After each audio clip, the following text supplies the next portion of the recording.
So good morning, everyone. Welcome to Thursday. How we doing? Anna, how you doing? Good? Okay. Yeah. Thanks for coming. I know social justice didn't run this morning, didn't it? Did it? No. No. So, yeah, thanks for being here. And David, same thing, right? Yeah.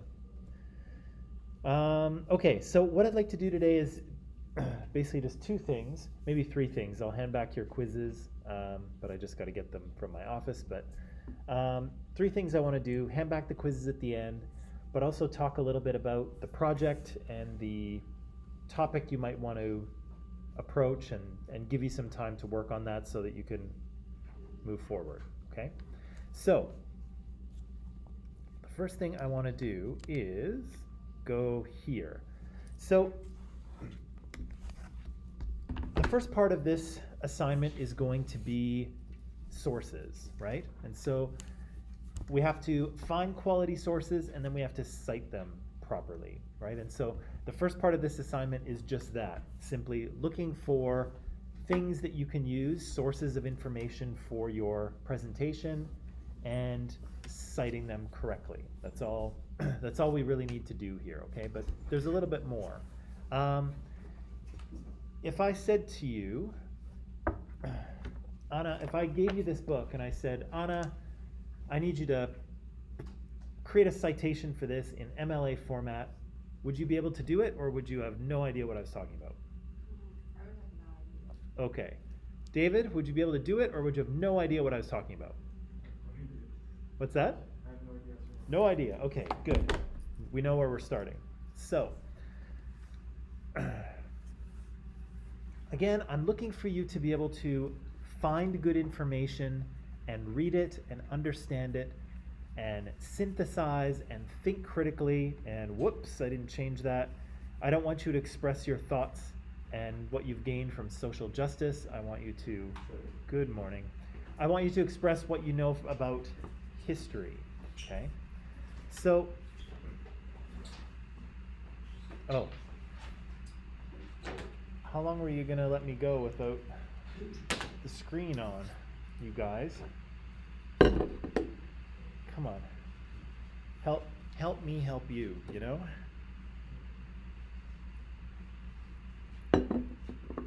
Help me help you. Okay.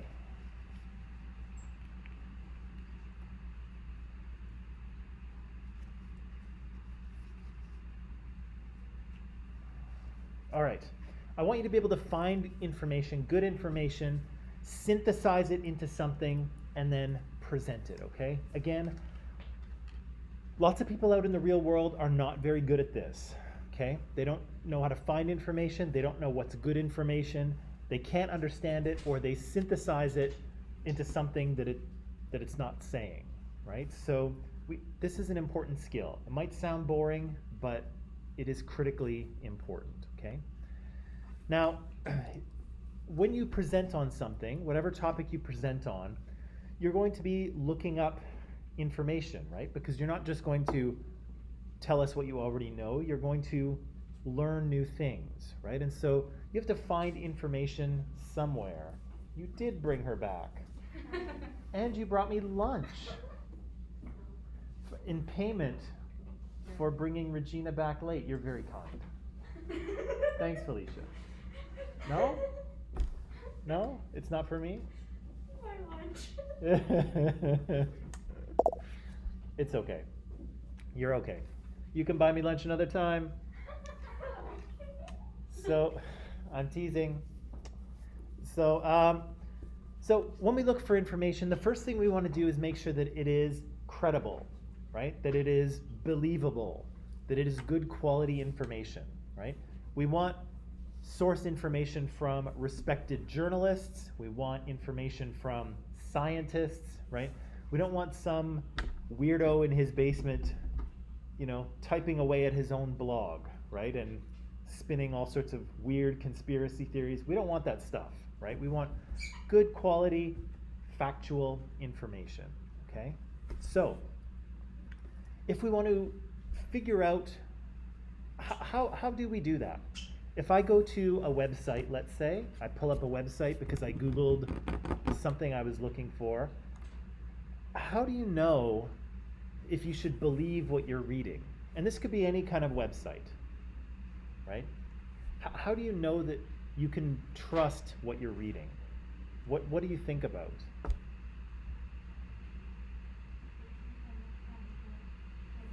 What's that? It came from like a credible person, right? Okay, so you think about the person that wrote it? I mean like the author, Yeah. or like the website. Okay, so first of all, we might think about the author who wrote it. Do we know this person?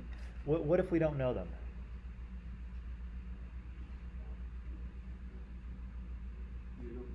Oh, yeah, you can Google them, right? You can figure out who they are, right? That's helpful. And then, Regina, you also said the website itself. So what were you thinking about there? How do you, oh, I'm sorry, I interrupted you. How do you know if it's a credible website? I think there are like some well-known websites that is known to be more credible than others, Sure. and others that shouldn't really be used. Right. So we do, so yeah, in part we do have an idea of what websites are good and which ones are not, right? I get a lot of my news from the Globe and Mail, which is in a Canadian newspaper, and I know it's credible, right? I know it's a good source of information, and when I go there, I can feel comfortable that I'm getting real factual information, right? Can you think of any websites that we know we shouldn't trust? What? Wikipedia. Oh my gosh, why shouldn't we trust Wikipedia? Because anyone can just edit the website. Yeah, right. So Wikipedia is an online encyclopedia, of course, but it is created by everybody, right? Anyone can go in and edit it, right? And so we can use Wikipedia, right? We can just, if we're curious about something, I do it all the time. I Wikipedia all kinds of things. But when we're doing like schoolwork and academics, it's not strong enough, right? Because anyone can go in there. I saw an Instagram post yesterday from, it was a joke, but some guy said, guys, I have a confession to make. Every time I get drunk, I go into Wikipedia and make Mississippi bigger on the map. So I don't know if he actually did that or not, but still, people may go in there and mess around. And of course, others might correct them, but you never know, right? So Wikipedia is really nice and really handy, but is it really solid factual? It depends who writes it, right? We don't really know. So it's good for like personal use. Again, I use it all the time. But for your academic work, it's not strong enough, right? So Wikipedia is no good. What else is no good? Blogspot. Blogspot? Some.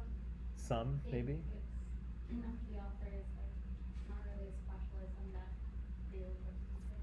Sure, right? Anybody can write a blog. Anybody can have a YouTube channel. Hello, YouTube. Anyone can have a blog. Anyone can have a YouTube channel. Anyone can have a website.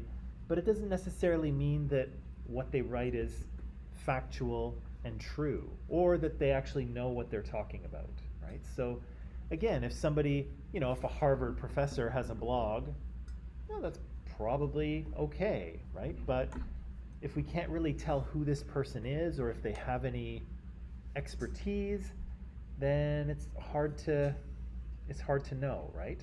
It's hard to know whether we should trust them or not, and we should probably be careful. What other websites should we avoid? Does anything come to mind?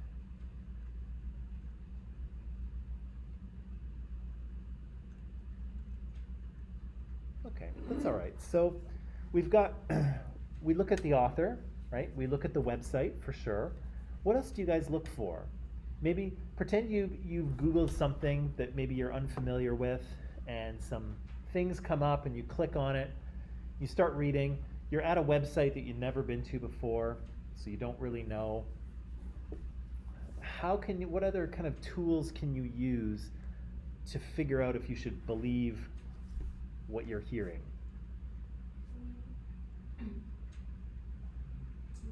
Don't rely on that one source. Like look for other sources. Okay. Yeah, see if other people are reporting the same thing, right? Or if other sources say the same thing, right? That's very helpful. So use multiple sources if you can. I know at this level it's kind of hard, but still see if you can find other people saying the same thing. Now, side note, this is getting much harder to do in the modern world, okay? Have you heard of media consolidation? No?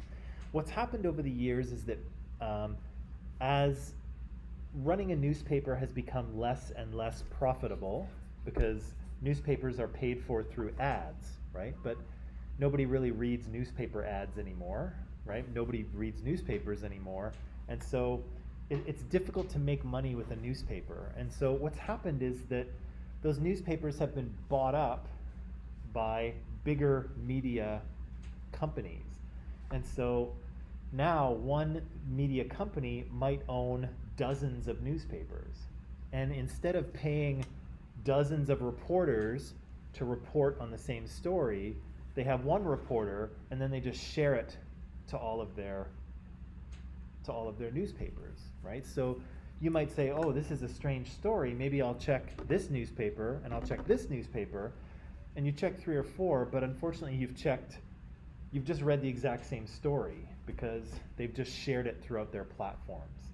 It's not different people reporting, it's the same person reporting in different sources, right? So that's become more difficult nowadays too, because there's just fewer journalists around and stories are just being spread instead of individually reported. But it's a good thing to do, it's more difficult than it used to be, unfortunately. What else can we do? How else can we know if we have a good source or a meh, so-so source? Think about like the attitude, like when you read something which give you the mood positive like attitude to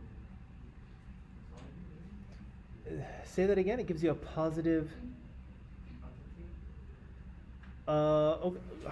Okay. Define how you mean positive attitude. Like what?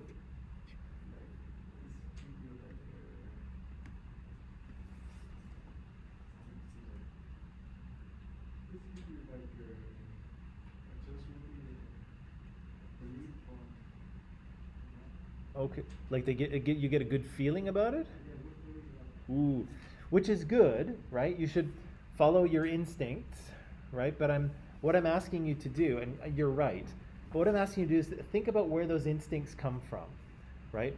When you read something and you're like, I don't buy this, right? Why don't you believe it? Why do you get that feeling where you're like, I don't think so? Regina, what were you going to say a minute ago?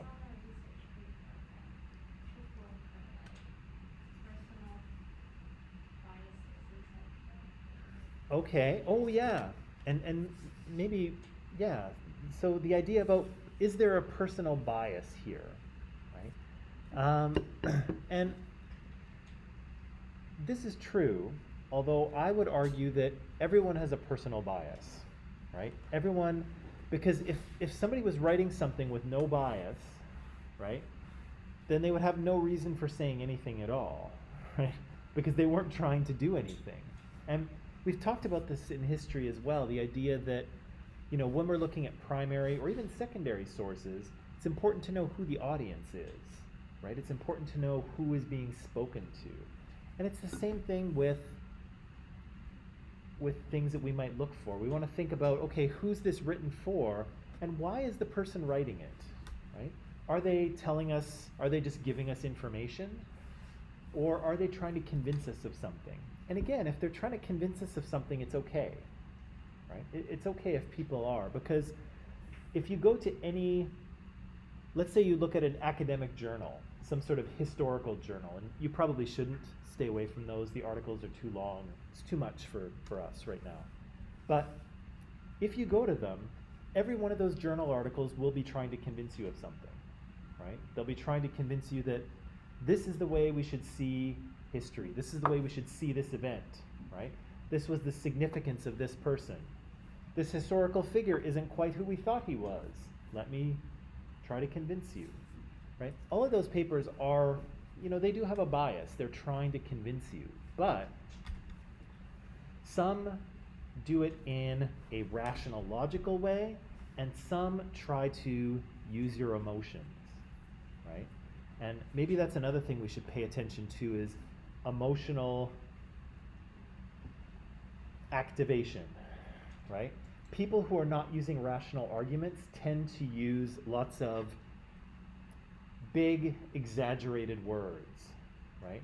They use words that are meant to get you emotionally activated, right? And again, sometimes you should, right? If you're reading a story about how, a maternity hospital in the Ukraine was bombed, yeah, that should emotionally activate you, right? That's a horrible, horrible story, right?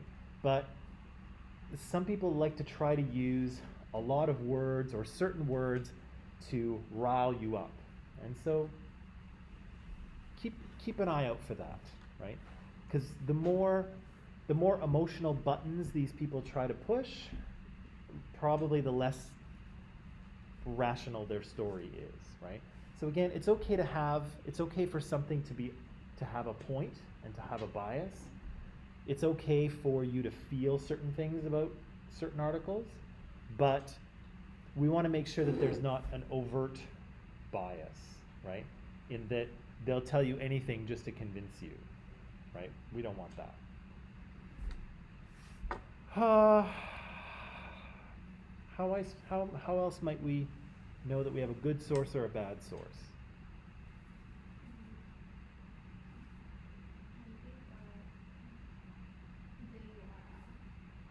The URL, okay.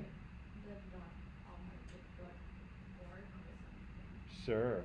The how the domain ends? Yeah. So, pardon me. So a .org is probably good, right? That's an organization, although sometimes, right? A .edu is good, right? Because that's an educational institution. That's good. A .gov is probably good if you trust the government anyway. .coms can be good or bad, right? Anybody can get a .com website or a .ca website here in Canada. So yeah, sometimes that's a bit of a clue, right? What about the quality of writing? Does anyone ever pay attention to that? Like how well it's written? Yeah, I don't know about you. No, not with student writing. Student writing is different. But when I read like something on the internet and then there's like spelling or grammar mistakes in it, as soon as I see one, I'm very judgmental. I'm like, this person doesn't know what they're talking about. They misspelled a word or they used the wrong grammar thing, right? And so, and maybe we should, right? We should be very judgmental because if they didn't check their spelling, what else didn't they check, right? If they made a mistake on their grammar, what other mistakes are they making, right? What's that? Could be, yeah. Could be their information, they've made a mistake too, right? So, again, be a little bit judgmental, right? Pretend that, you're going to be buying, a $20,000 car from this person. Would you buy a car from them? Do you trust them or do you not, right? Be a little suspicious, be a little bit judgmental, right? If you think they don't know what they're talking about, forget it. So there's lots of things we can do, and we could, maybe I'll come to that after. Yeah, so those are all good things to look at, and I think I'll show you that later. I got to remember how this part of the presentation goes. Look at the author, look at the website, look at the quality of the website, right? Does it look professional and good, or does it look like we've all seen really bad websites, right? Really bad design. Yeah, that's not a good sign, right? Do we know who the person is? Do they write well? Do they have any obvious biases that maybe we should be aware of? Are they using a lot of emotional words? All of these things are useful, right? And again, be suspicious, be judgmental, be really judgy, okay? If it doesn't sound right, or if people are, writing in a very kind of explosive and emotional way, don't buy it, right? There's lots of information out there. Not all of it is fact, right? Not all of it is truth. Now, if you're looking for sources, if you're looking for information, you can go a couple ways, okay? So first of all, you can go to the college library, okay? Has anyone used the college library here before? The electronic version of it anyway? Yeah? How did it go? Was it easy or hard, or you don't really like it? That's fair. It has an architecture, like the search architecture is very similar, I think, to other post-secondary institutions. So if you went to UBC, the search tools would be very similar to what you see at Columbia College. If you don't like it, I get it. I don't like it either. Especially if you're used to using Google. The library one is a bit of a pain, but let me show you anyway, okay? So if you go into the library, and if you go into find materials, and if you go into all databases, that's usually where I go, you get a page that looks like this, okay? So these are all different databases that can be searched, okay? So you might want to look at the names of them and see if any of them speak directly to what you're looking for. Sometimes they do, sometimes they don't. For you guys, what I might recommend is MAS Ultra, okay? There's lots of stuff in there that is very good for history and the arts and humanities, but for the most part, it's not like high-level university journal articles, because I don't think we want to go there. I think that's a little too much for us at the moment. So I would probably go to MAS Ultra, but you can look around in the other databases too and see if you find anything, okay? This is probably the search window that Regina is familiar with.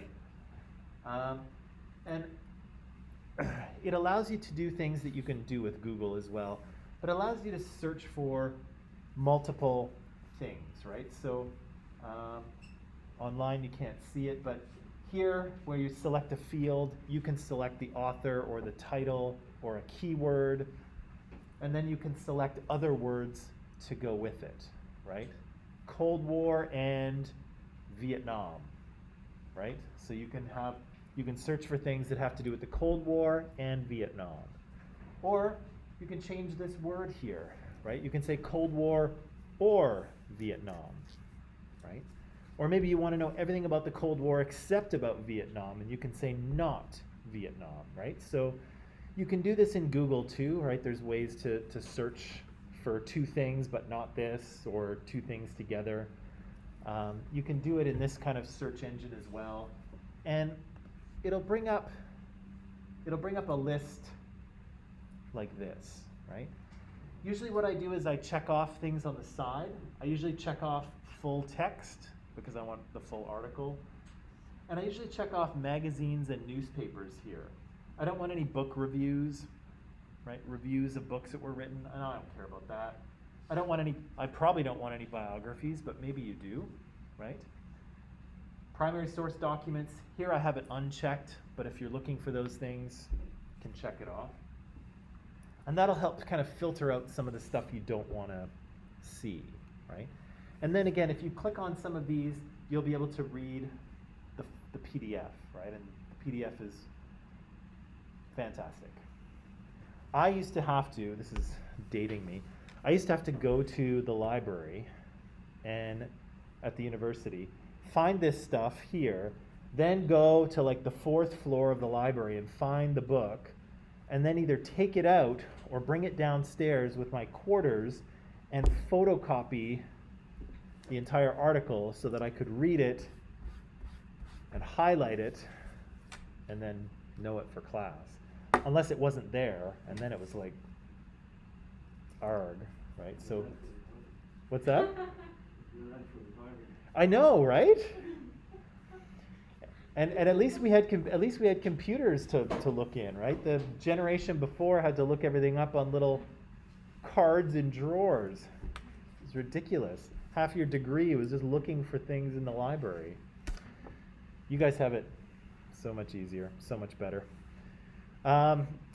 Anyway, so that's one place that you can go. And if you go there, you can feel reasonably confident that everything you find is going to be good quality, right? We don't have, by the way, were you mocking me or were you actually saying it was hard? You were mocking me, weren't you? All right. You don't know the half of it, pal. No, it wasn't that bad. Wasn't that bad. But I think that's part of getting older, right? Is like you get to like talk to younger people and you're like, oh, you kids have it so easy nowadays because back in my day, blah, blah, blah, blah, blah. Do your parents tell you stuff like that?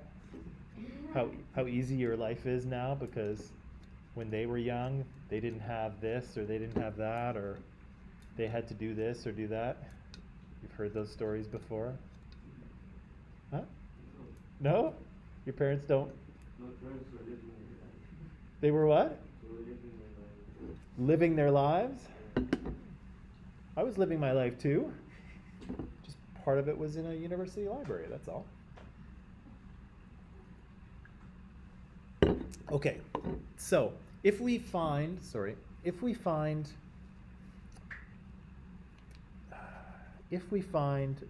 at the university or at the college library, that stuff is all pretty credible, right? It's proper books and journal articles that have been edited and have been vetted, and they're good, right? So you don't have to worry too much about anything you find in the library.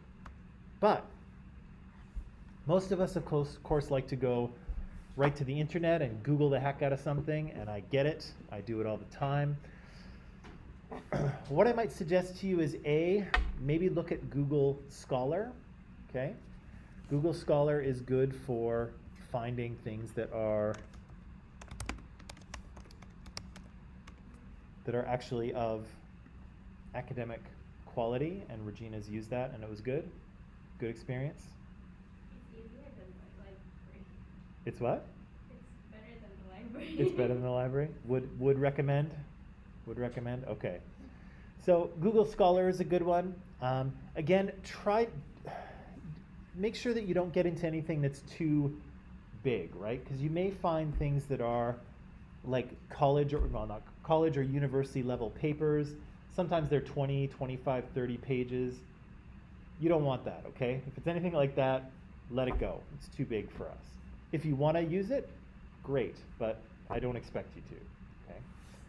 So you can do that, or you can go out on the internet and free range it. But again, you're going to find all kinds of stuff there. You're going to find good, credible things, or you're going to find craziness and error, right? So, what do? Well, we're going to do the things that we talked about just about 10 or 15 minutes ago, right? If we come across a website we don't know, we've never been there before, we're going to look at a few different things, okay? So, we've talked about most of these already. So, look at accuracy, right? Are they saying things that are correct, right? Is their information correct? Are they making mistakes that even you know, that even you notice, right? Is it well written? Is there grammar or spelling mistakes? If there are, like I said, be judgy, right? If they're wrong about their spelling and their grammar, what else are they wrong about? Again, that doesn't count for student writing. You guys are good. But for online stuff, be judgmental, okay? Trying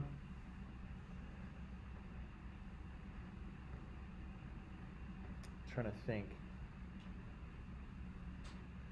There was a bit of a maybe not controversy, but you know when we had that trucker convoy in Ottawa a few weeks ago, The New York Times wrote an article about it, and the New York Times is a big, well-established, respected paper. But they said something about Justin Trudeau being no, they made a mistake about the Emergency Measures Act, which was passed to allow the government to deal with the convoy. And they said something like the law had only been used twice before. But in fact it had never been used before because it's still very new. And so a lot of people took offense to that because they're like, hey, you're writing this story about what's happening in Canada, but you've got a major detail wrong. And it was a detail that most people who were reading papers in Canada actually knew. So it was not, a tiny little thing that nobody knew. It was actually kind of a big deal. So sometimes, good news outlets can make mistakes too, but here they botched it and people were like, not good, right? The New York Times has to be better than that. Anyway, is it accurate? Is it written well? Is the information that you know actually correct, right?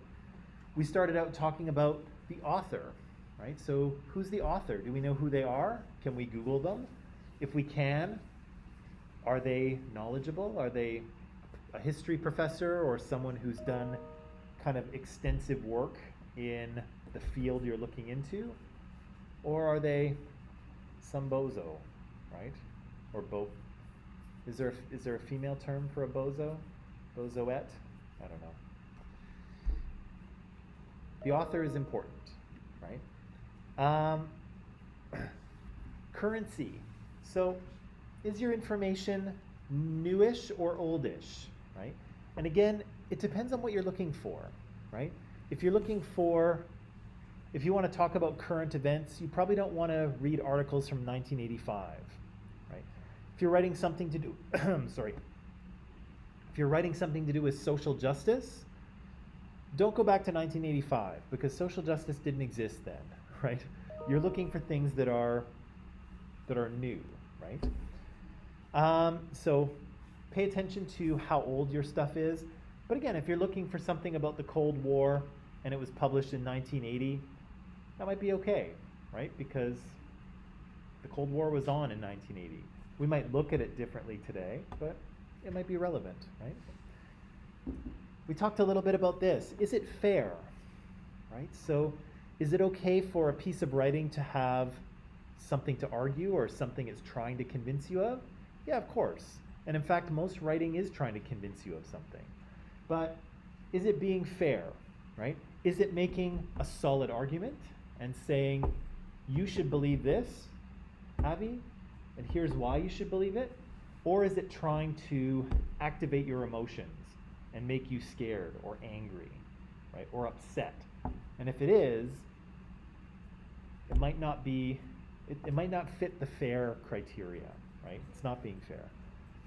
And finally, I don't know why this one is in here, but is it relevant, right? Is it important to what you want to say? Does it give you the information that you want? Okay, and maybe we'll talk a little bit about that later. Okay. Now, the last thing I'll say, and then we'll take a break, is talking about plagiarism, because it's quite easy to do. Lots of students do it. Sometimes they do it by accident. Sometimes they do it on purpose. Either way, academics tend to not be very flexible on plagiarism. Why do you think that is? What's the big deal if I copy a few sentences from the internet and put them in my assignment? Why is that such a big deal? Because what? Well, that's exactly what I'm doing, right? I'm taking someone else's work, I'm not crediting them, and I'm pretending that it's my own. But why is that such a big deal? What's that? Well, if you credit it, then it's not plagiarism, right? If I say a sentence and then I say where it comes from, then it's not plagiarism, right? And Academics do this stuff all the time, okay? Academics, if you look at a paper and the paper is 20 pages long, I guarantee you that a good chunk of it is based on ideas or data or things that other people have said, okay? So lots of people use other sources to write with, but the question is, are you crediting them, right? Are you giving them credit, okay? But back to my question, why is this such a big deal? It's just a sentence or two. Why is it a big deal if I do that? Who cares? It's a victimless crime, is it not? Abby's like, yeah, I'm on board with this. It's a victimless crime. Well, more or less, it is a victimless crime, right? On the one hand, of course, when I'm grading something of yours, I kind of want to hear what you have to say, right? I want to hear what you understand. I don't want to hear what someone else understands or what someone else said. I want to hear you, right? So there's that.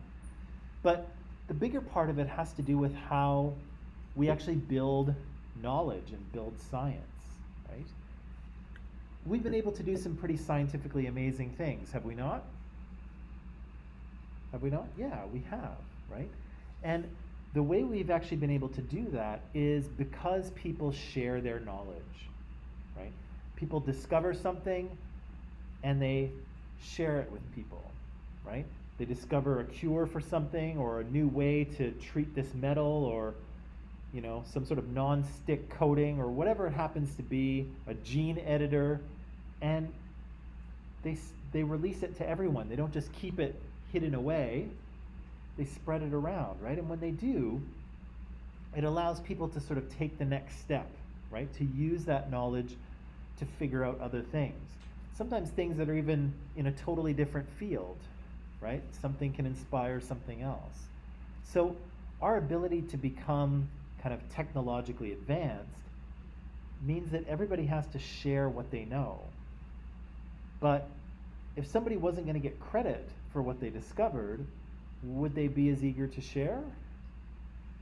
Maybe not, right? Maybe they would kind of keep it to themselves, right? I've discovered this thing and you can't have it, right? And so in order to encourage people to share, that's what we need to do. We need to cite them, right? We need to credit them, right? And every time we use their ideas or use their data, we give them a little thank you, right? And that's what the citation is, right? It's a little thank you, right? Thank you to someone else. And again, academics do it all the time. If you look at an academic paper, you'll see lots of either little footnotes or endnotes, or you'll see lots of things in brackets, right? And those are all a good way to think of them as like little thank yous, right? Or if you prefer, anyone tag their friends in Instagram? You ever tag your friends? Yeah, it's the same thing, right? You're tagging your friends. Here, when you write your paper, you're tagging the people who have helped you, right? People who have said things that you have now incorporated into your own work, okay? So it's not scary. It's not wrong. Academics do it all the time. I expect you to do it because I don't expect you to know everything about any topic, right? It's just a little thank you. That's all it is, okay? Now, yeah. Sir, can you explain the topic? Yes, I will. I'm going to say a couple more things. We'll do a break and then I will explain it. Okay. So, two quick things about using information from other people. You can do two things here. You can quote directly, or you can, sorry, I'm a thing behind. You can quote directly, or you can paraphrase it, okay?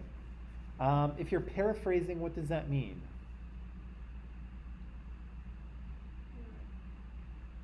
You read it, you understand it, put it into your own words. Yeah, you kind of read it, you understand it, and then you put it into your own words, okay? So, exactly, right? And this is legitimate, this is a good thing to do. Here's how we do it, okay? Actually, wait. Before I show you how to do it, Here's why it's better than quoting, okay? It is better to paraphrase because you can take something that's really big and you can just make it small, right? Or you can just say the part that's really important that you really want to use. You don't have to quote the whole thing, okay? And in fact, I would encourage you not to quote very much at all if you can avoid it, okay? So here's an example, okay? This is a good paraphrase, okay? So it comes from, here's the little citation at the end, right? It comes from James Lester's Writing Research Papers, 2nd edition. And he says, students frequently overuse, actually I'm not going to read it, you read it.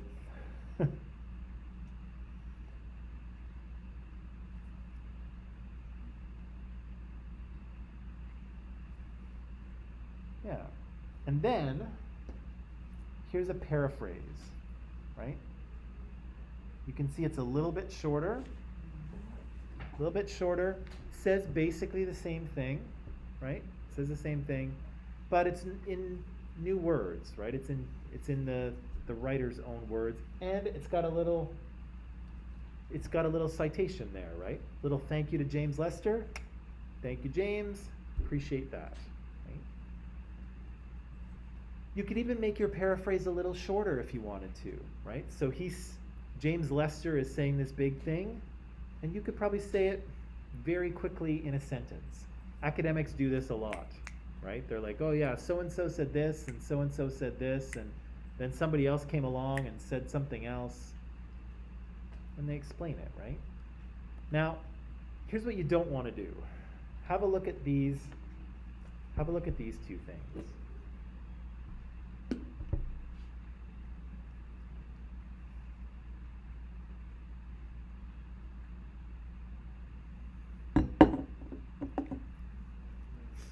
Do you see what's going on there?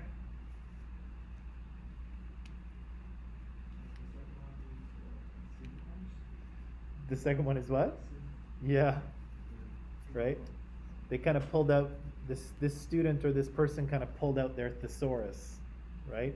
And they swapped out a few words here and there, and then, ta-da! It's my own work, right? But it's not, right? The sentence structure is the same.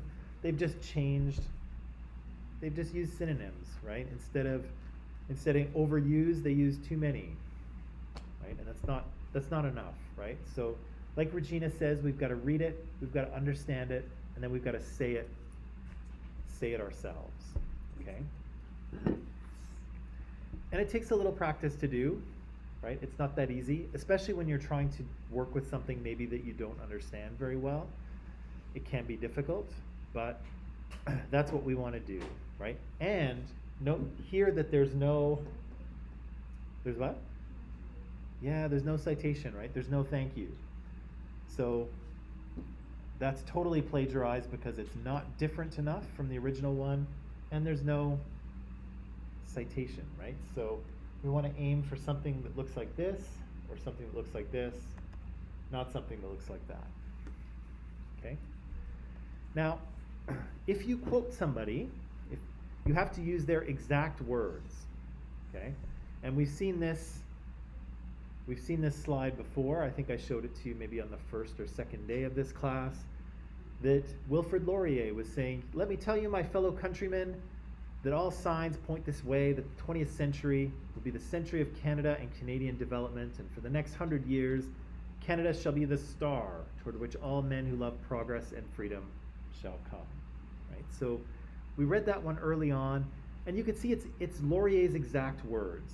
Okay? So when we put something in the quotes, it's got to be exact, right? We can't change words, right? We can't start paraphrasing in there. We've got to do the exact words. Okay? Now, for the most part, I would recommend that you not really use any quotes at all in your writing. Okay? Lots of students really like to, and I get it because the quotes sound good and they kind of fill out your paper a little bit so you don't have to write quite so much, right? I've done it. They take up space, right? They take up space, and so you're like, yeah, I'll throw that in there. It's very tempting to do, but let me tell you, it doesn't it doesn't make your writing that much stronger, right? It's kind of like, you know, when you're trying to tell a story to your friends, and then maybe you have someone, a friend or someone you know, who keeps like interrupting you while you're trying to tell your story, and you're like, just shut up for a second so I can finish my story. That's kind of what quotes are like. When you're reading, if you don't use them properly, it's like they're kind of interrupting what you're trying to say, right? They kind of get in the way, or the reader kind of trips over them. So, for the most part, I would say that students use quotes, but they're not really used well, and they just kind of get in the way of what you're trying to say. So, in most cases, I would say don't do it, right? If you want to paraphrase, paraphrase things, and only use it when you really need to hear someone's exact words, right? So you guys remember George Floyd, right? From a couple years ago, was killed during a police stop. His last words were, "I can't breathe," right? And those are powerful words. They've been quoted many, many times, and they should be, right? You could paraphrase that, right? You could say George Floyd indicated to the officer that he was having trouble getting air into his lungs, right? You could say that, and it means the same thing, but is it the same? No, right?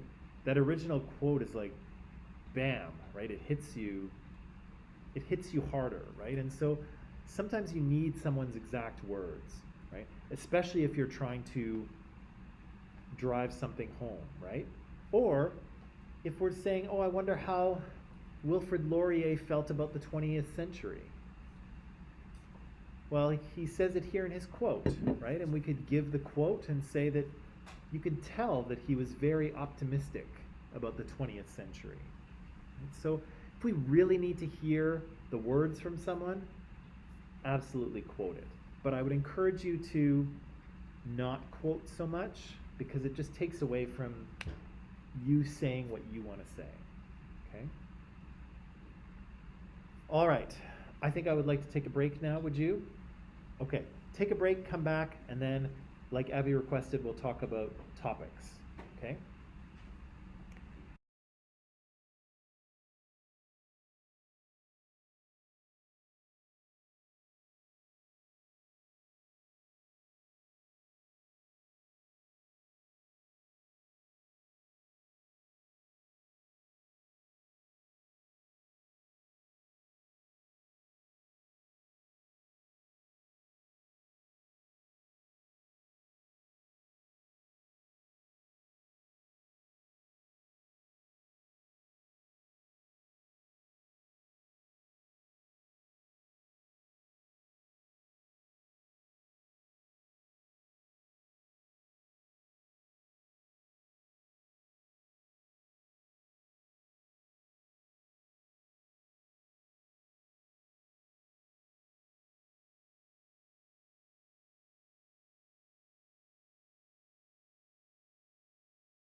All right, ready, guys? Ready? Okay. So, we talked a little bit about what did we talk about? Finding sources, and if they're going to be good, credible sources. I'll talk more about that source assignment tomorrow because I want to talk a little bit now about the actual figuring out the topic. Sorry. Right? That's okay. I blame Felicia. So, for the topic of this assignment here, nope, not that. It's not Spotify. It is this. So I gave you two suggested topics here. One about nationalism and one about technology. Okay? And so the first one, as you can see here, is how should we think about nationalism? Is it a good thing or is it a bad thing? Should we encourage nationalism or should we discourage it? Okay? And so you could talk about this with regard to basically any country you want, your own country or another one. Sometimes, there's an argument to be made on both sides, right? Nationalism can be a good thing and can be a bad thing. So this topic can give you the opportunity to talk about nationalism with regard to your own country or maybe your own experience. Do some research as well and come up with an answer to this question. Okay? Now, the second one can have to do with technology. If you're someone who's interested in technology, how did the development of a particular technology change the course of the 20th century, right? And so we talked a little bit about radio, right? But there's also telephones, televisions, cars. Later on, there's the internet, right? There's mobile phones. All of these things get invented in the 20th century, and you could talk about any one of them if you wanted to, okay? Now, option number 3, although I didn't list it there, option number 3 is that you can come up with your own topic, okay? But, actually, I think I would like to say this with any of them. I would like you to run it by me first, okay? Because then I can at least say, yes, that's a good idea, go for it. Or I can say, I don't think that's going to work very well for you, try something else. Or, yes, that's a good topic, but go this way and it'll be better. Okay? So I can help steer you in the right direction. And I always ask students every term that I do this, I say, check your topic with me before you start so I can help you. And inevitably, there are students who do not do this, and then they get up and they do their presentation, and I'm trying to mark them, and I'm like, you didn't really do what I wanted you to, and now it's really hard to sort of mark you and give you points because you did the wrong thing, and I could have helped you before, and now it's too late because I'm marking you on the last day, right? So run it by me before. That way I can at least say, yes, you're going in the right direction, and then you can feel confident doing it, right? If you don't run it by me, anything could happen. So run it by me so I can help you, okay? Let me know as early as you can. Now, what I was going to say is the third option is you can... May I have your attention, please? Right. We are in a hold and secure situation. Please remain inside the building until further notice. Remain calm. Activities and classes may proceed as normal. Yes. You will be updated on the situation. Right. So, May I have your attention, please? We are in a hold and secure situation. Please remain inside the building until further notice. Remain calm. Activities and classes may proceed as normal. You will be updated on the situation. So in this situation, we just go about life as normal, okay? So if something's happening maybe out there, we'll close the building to make sure no weirdos get in, but there's no danger in the building itself, right? So we just kind of go on with what we're doing. It's no big deal. When we do a lockdown, that's a drill for if somebody's actually dangerous in the building, And did we do one of those already this term? Yeah. So that's if there's a danger in the building. If it's just something that's going on outside, we might do this, right? We close the building, but we're going to go on with our work because there's no danger immediate. Is that okay? I thought it was supposed to take place at 11:35. I was taken a little off guard, and I know you were too. Sorry.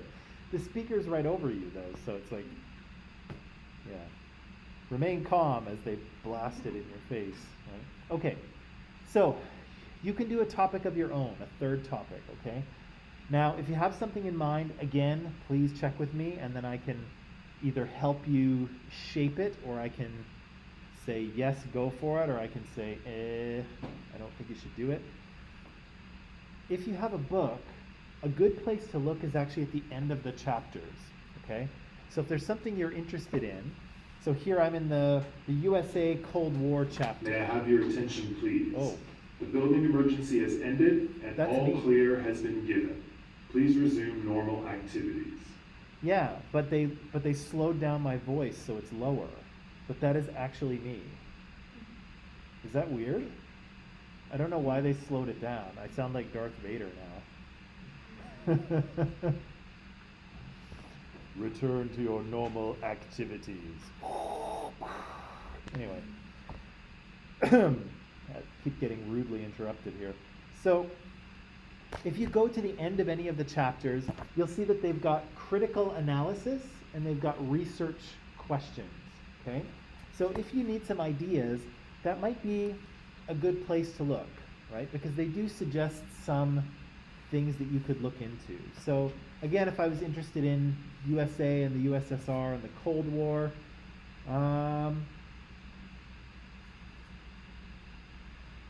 here's a question, number 6. Should every nation have nuclear capabilities? So my presentation in that case would be an answer to that question. We should make sure that every country has nuclear capabilities. And here's why, right? I'll make an argument. Or I could say that, no, nobody should have nuclear weapons at all ever, and here's why. Or maybe only certain nations should have them, and here's why. I don't know. But that's one thing you could do, right?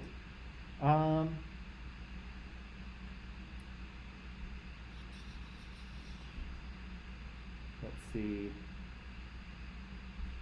There's a few others, I won't go into them. So that's a place that you could look for a topic, right? So you can think of one on your own, you can talk to me, you can look in the back of the chapter for some inspiration if there's something that you're particularly interested in. You can use one of these, either the technology one or the nationalism one. And again, try to create something that's, where you're trying to convince us of something, okay? So what I'm saying here is try to have it so that your presentation is the answer to a question, okay? So this one, should we encourage or discourage nationalism?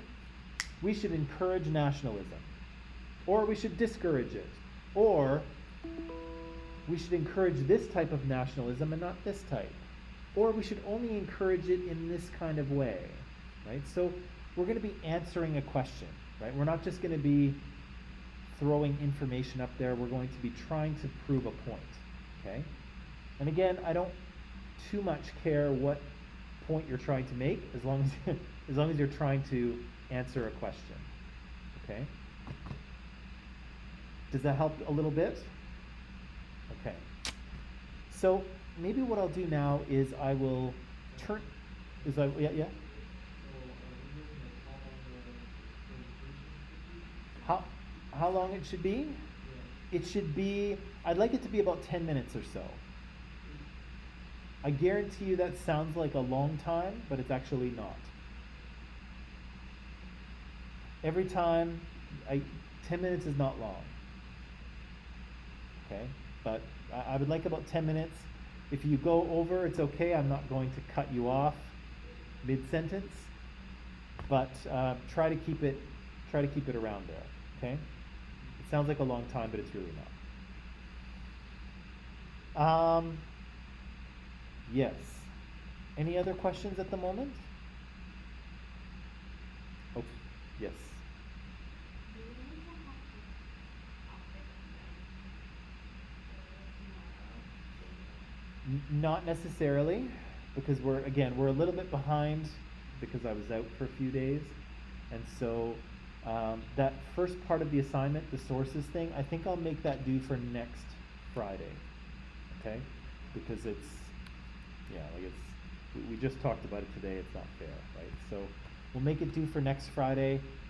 I'll update that and put it into Microsoft Teams, and because I'm also going to give you something else to do with those sources so you can see exactly what I'm looking for. And I'm going to do that very shortly, hopefully today. Yes, sir. So, sir, for example, this one, today talk about like, how it started in the US and like the nuclear weapons and all that.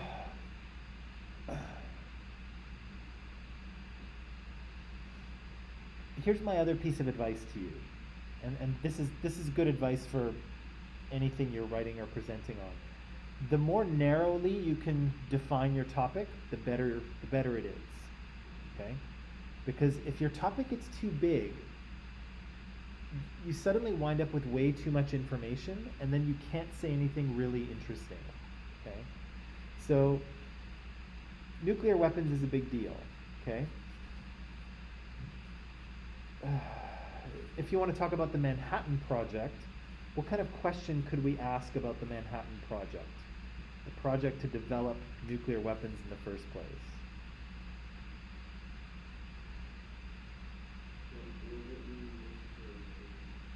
To develop them? Yeah. Well, we kind of talked about that a little bit already.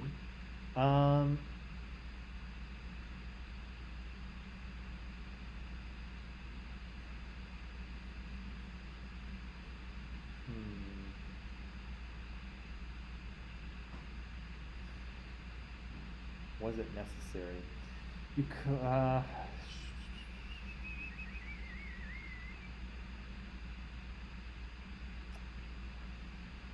you could talk about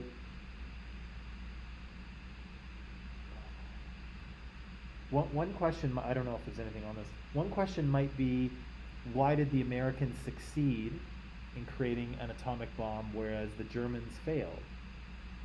Right?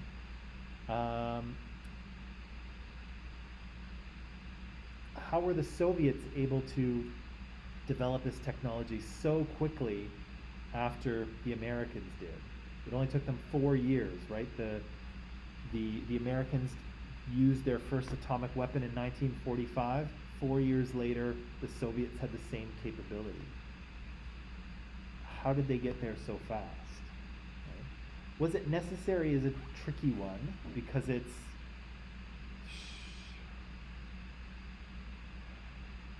really hard to answer, right?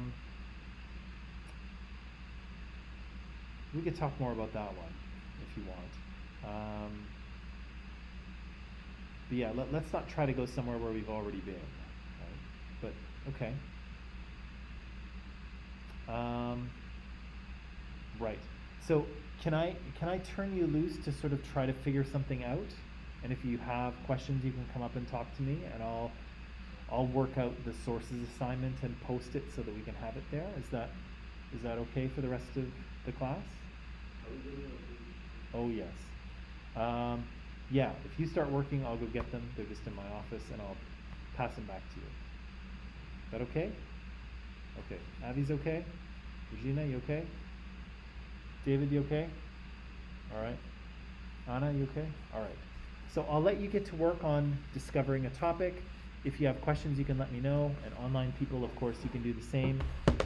And in the meantime, I will get that first part of the assignment ready, and I will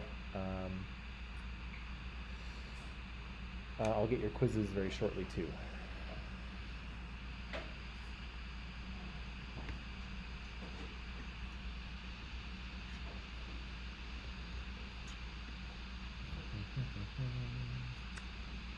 Let's see. Pardon me.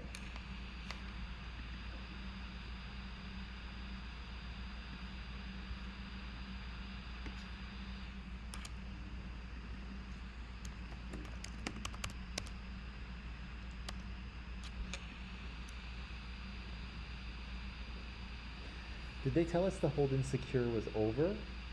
Did they tell us that? Okay. Oh yeah, it was my low voice that did that. Okay. So weird.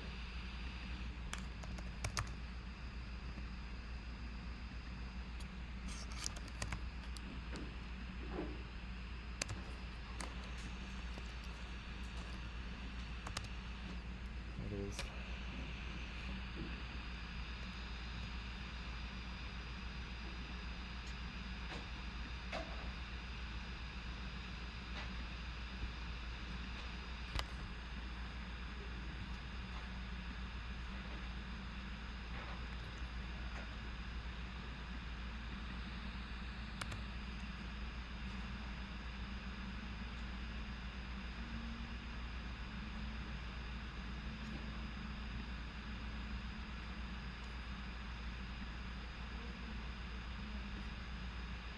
You just what?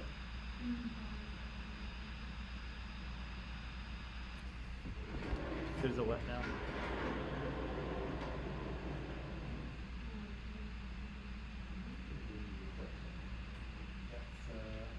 That's pretty late.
Ahem.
Pardon me. Whew.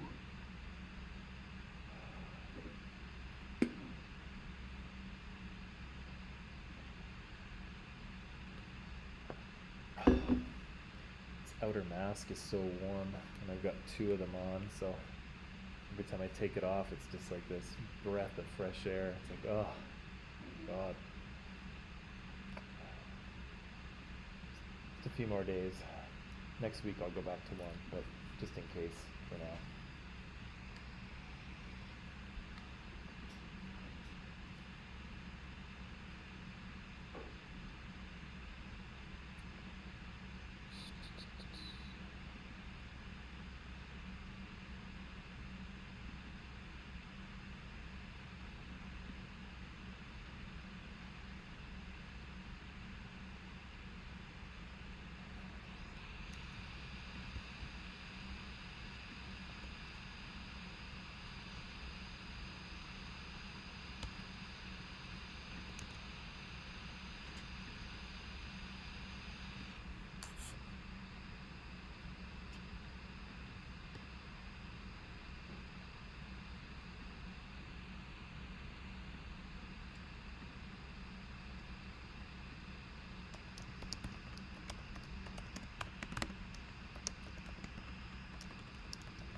Where? When? It'll be, you'll present in the last week of class. Yeah, and we'll figure out.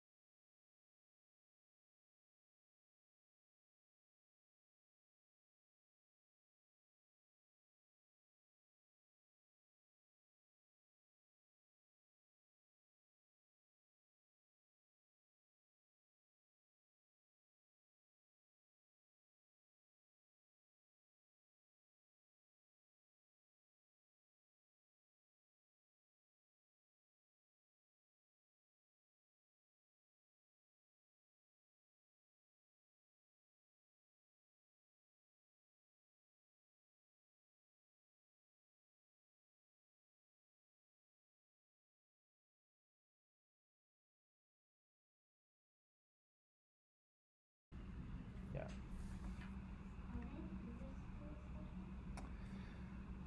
I think we only have one left, because I think I better go get it actually.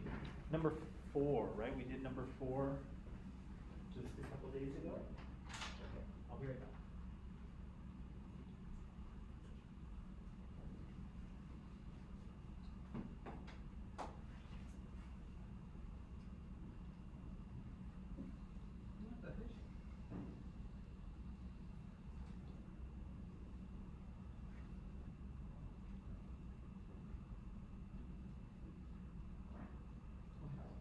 What did you do, man?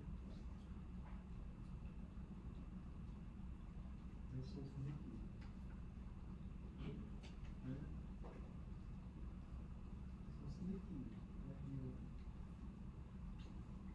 can't control yourself, man. You're addicted. Like what? You're addicted. No. Yes, you are. You're addicted. You can control yourself. You can prevent the smoking from the class.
I can I can review that tomorrow too.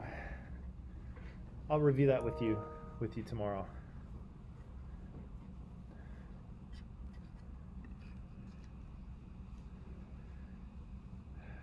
Okay, so, all right, people. So would you like me to give you some more time tomorrow too, just to work on a topic? Okay, give you some more time to work on a topic tomorrow. We can review the quiz tomorrow, and then we'll talk a little bit more about Cold War stuff. I'm gonna have to figure it out. I think I've got too much material left for the time we have, so I'll try to figure out where we go from here, but either way we'll be fine. But until then, I think I'll turn you loose, okay? That okay? Okay. So you can pack it up. Have a good afternoon. Stay safe, you all, and I'll see you tomorrow, okay? All right.